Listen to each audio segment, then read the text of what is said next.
Visakha కంచరపాలెంలో RTC బస్సుపై రసాయన ద్రావణంతో దాడి చేసిన కేసును పోలీసులు ఛేదించారు. నిందితుడు శ్రీనివాసరావు ఓ యాచకుడని, సింహాచలంలో 28వ నెంబర్ బస్సు ఎక్కి టౌన్ కొత్త రోడ్డుకు వెళ్తూ ఉండేవాడని చెప్పారు. టికెట్ లేకుండా ప్రయాణం చేస్తున్నందుకు బస్సు దించారనే కోపంతో డ్రైవర్, కండక్టర్పై కక్ష పెట్టుకుని దాడి చేశారని పోలీసులు తెలిపారు. మనకి ఎట్లాంటి క్లూస్ లేవు. ఆ రోజు రాత్రి కావడం, ఎవరు చూడకుండా ఉండడం. సో మనం గ్రౌండ్ జీరో నుంచి ఇన్వెస్టిగేషన్ స్టార్ట్ చేయాల్సి వచ్చింది.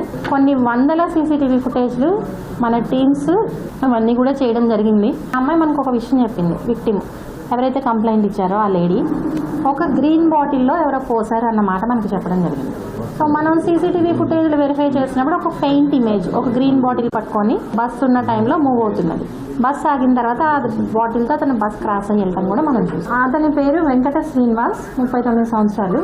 ఇతను ఏం చేస్తాడంటే లైక్ ఒక వెగాబాన్ టైప్లో ఒక బెగ్గర్ టైప్. అతని దగ్గర చాలాసార్లు డబ్బులు ఉండవు. ఆర్టీసీ బస్ ఎక్కి అతను డబ్బులు ఇవ్వడు టికెట్కి. సో వాళ్ళు దింపేస్తారు ఇతన్ని.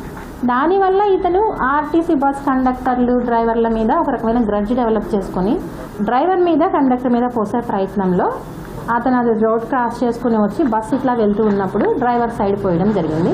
యాక్చువల్లీ అది బాత్రూమ్ క్లీనింగ్ లిక్విడ్స్లో హైడ్రోక్లోరిక్ యాసిడ్ ఉంటుంది. వెరీ మైల్డ్ యాసిడ్ అది, అంతే తప్ప ఒక యాసిడ్ దాడి అంత ఇంటెన్సిటీ కానీ అంత హై లెవెల్ యాసిడ్ కూడా ఇది కాదు.